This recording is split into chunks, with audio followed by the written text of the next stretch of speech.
ভাগ্যক্রমে যদি আপনাদের বাড়িতে এই ঘটনাগুলো ঘটে তবে আপনি বুঝতে পারবেন যে আপনার বাড়িতে ঈশ্বরের দৃষ্টি রয়েছে বা ঈশ্বর বাস করছেন। নমস্কার বন্ধুগণ, হ্যাপি উইথ শিউলি চ্যানেলে আপনাদের সকলকে স্বাগত জানাই। মানুষ ঈশ্বরকে সন্তুষ্ট করার জন্য সকাল বিকাল দীপ জ্বালানোর পাশাপাশি ভোগও দেন, যাতে ঈশ্বরের দয়া আমাদের সকলের উপর বিরাজমান থাকে। যখন আপনি পুজো পাঠ করেন তখন ঈশ্বর আপনার বাড়িতে বিরাজ করেন, তা তিনি সরাসরি হোক বা পরোক্ষভাবে। যখন তিনি বাড়িতে বিরাজ করেন তখন আপনি অনুভব করেন, অনেক সময় আপনি তাকে নিতেও পারেন। কখনো কখনো এমন হয় যে ঈশ্বর আপনার বাড়িতে রয়েছেন, কিন্তু আপনার কিছু ভুলের কারণে তিনি চলে যান। কারণ প্রায়ই মানুষ এই ভুল করে যে তারা কখনো পূজা পাঠ করে এবং পরে ছেড়ে দেয়। এই সব অনুচিত। এর মাধ্যমে ঈশ্বর আপনার বাড়ি থেকে চলে যান। অনেক মানুষ আছে যাদের বাড়িতে ঈশ্বর বিরাজ করেন, কিন্তু তারা এই বিষয় জানেন না এবং তারা নিজেদের অপমান করেন এবং ঈশ্বরকে ফিরে পাঠান। তারা বলেই চলে যে আমি তো ঈশ্বরের পুজো করি, কিন্তু তবুও ঈশ্বর আমার সাথে থাকেন না। আপনার এই সকল শব্দ ঈশ্বরকে ক্ষুব্ধ করে। তাই আজ আমরা আপনাকে এই সংকেতগুলি জানাবো, যাতে আপনি নিজেই বুঝতে পারেন যে ঈশ্বর আপনার বাড়িতে আসছেন। চলুন আমরা এই ভিডিওর মাধ্যমে জানি। তবে বন্ধুরা, আগে ভিডিওটি লাইক করতে ভুলবেন না এবং চ্যানেলটি সাবস্ক্রাইব করে মন্তব্য বক্সে জয় শ্রীকৃষ্ণ, জয় শ্রীরাম, হর হর মহাদেব কমেন্ট করে দিয়ে যাবেন। আপনার উপর আশীর্বাদ অবশ্যই রয়েছেন।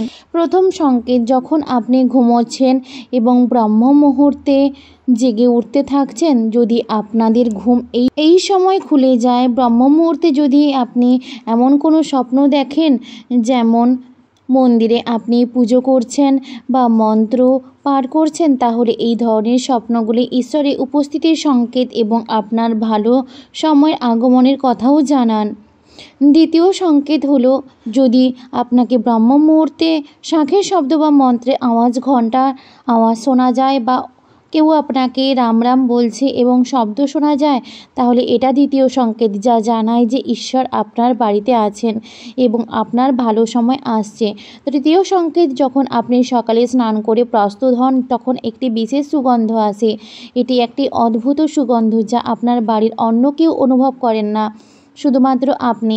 এটি কোনো পারফিউমের সুগন্ধ নয়, এটি সূক্ষ্মভাবে দেবী দেবতাদের ক্রিয়া নির্দেশ করে। যখন নেতিবাচক শক্তি বাড়িতে প্রবেশ করে তখন বাড়ির ভিতর থেকে দুর্গন্ধ আসতে থাকে, কিন্তু যখন ঈশ্বর উপস্থিত থাকে তখন পজিটিভ এনার্জির প্রবেশ ঘটে এবং আপনি সতেজ সুগন্ধ অনুভব করেন। চতুর্থ সংকেত হলো, যখন আপনি পুজো করতে যান তখন যদি কোনো জীব, যেমন কুকুর, বিড়াল, গরু বা অন্য কাউকে আপনার দরজায় দেখতে পান, তা যদি সপ্তাহে 3-4 বার ঘটে, তাহলে ঈশ্বর আপনার বাড়িতে প্রবেশ করছেন। কেননা গরুকে মা হিসেবে গণ্য করা হয়, মনে করা হয়। কুকুর ভৈরব বাবার প্রতীক। কখনো তাড়াতে হবে না, বরং তাদের সন্তুষ্ট করতে খাদ্য প্রদান করতে হবে। পঞ্চম সংকেত, যদি রাতে ঘুমের মধ্যে বারবার স্বপ্নে মন্দির, ঈশ্বরের মূর্তি বা ছবি দেখা যায়, তাহলে এটি আপনাদের উপর ঈশ্বরের দয়া বোঝায়। কখনো কখনো দেখা যায় যে আপনি কিছু করবার চেষ্টা করছেন কিন্তু মনের সন্দেহ হয়। এটা বুঝতে হবে আপনার সাথে কিছু দেবী শক্তির আশীর্বাদ রয়েছে। 6 নম্বর, যাদের উপর ঈশ্বরের দয়া রয়েছে তাদের সম্মান সর্বত্র পাওয়া যায়। যদি কোনো ব্যক্তির কম পরিশ্রমেও সফলতা লাভ হয়, তাহলে ঈশ্বরের দয়ার চিহ্ন। ঈশ্বর তাদের সকল সমস্যা হাত থেকে বাঁচায়। যাদের ঈশ্বরের প্রতি সুখী থাকে তারা সব পরিস্থিতিতে সুখী। তাদের জীবনে যত বেদনাও হতো না, তারা সবসময় সুখী থাকে, কখনো সমস্যায় পড়ে না। 7 নম্বর, যদি কোথাও আপনাকে উল্লু দেখা যায়, তাহলে এটি শুভ সংকেত। উল্লুকে লক্ষ্মী মায়ের বাহন হিসেবে ধরা হয়। তাই যদি আপনি কোথাও আকস্মিকভাবে উল্লু দেখে থাকেন, তাহলে জানবেন দ্রুত মা লক্ষ্মী আপনার বাড়িতে আসছেন।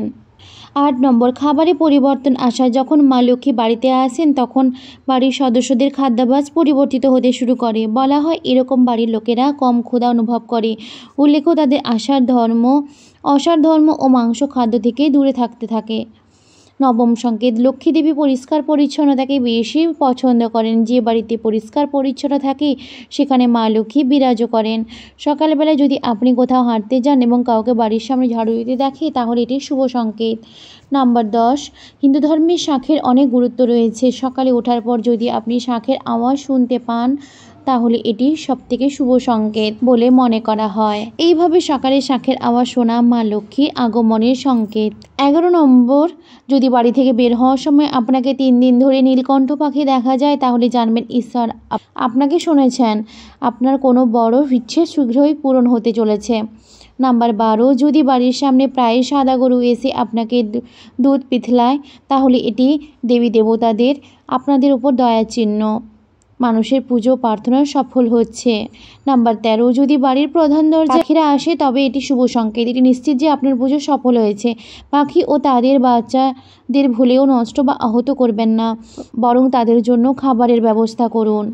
পুজো করার সময় যদি কোনো অতিথি আসেন তবে এটি ঈশ্বরের দয়ার সংকেত। যদি অতিথি কোনো উপহার নিয়ে আসেন তাহলে এটি জানায় যে ঈশ্বর আপনার পুজো গ্রহণ করেছে। নাম্বার 15, যদি পুজোর সময় জ্বালানো মোমের শিখা হঠাৎ করে অত্যধিক বিশাল হয়ে যায় তাহলে বোঝায় যে আপনার পুজো সফল হতে চলেছে, ঈশ্বরের দয়ার দুর্দশা শেষ হতে চলেছে।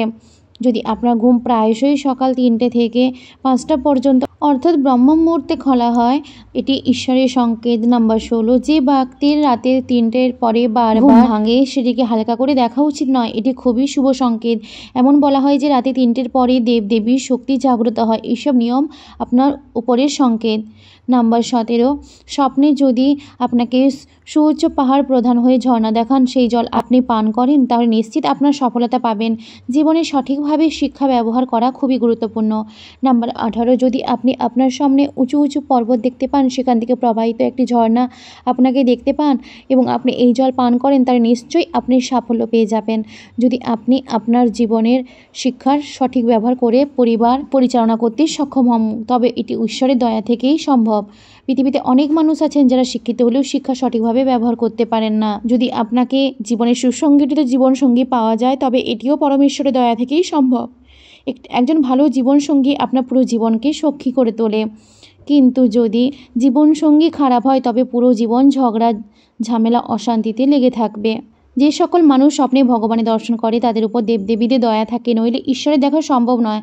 যে ব্যক্তি ক্রোধের ওপর নিয়ন্ত্রণ থাকে, যে মন শান্ত রাখে এবং যে প্রতিটি পরিস্থিতি সঠিকভাবে মোকাবেলা করতে জানে তাদের উপর ঈশ্বরের হাত থাকে।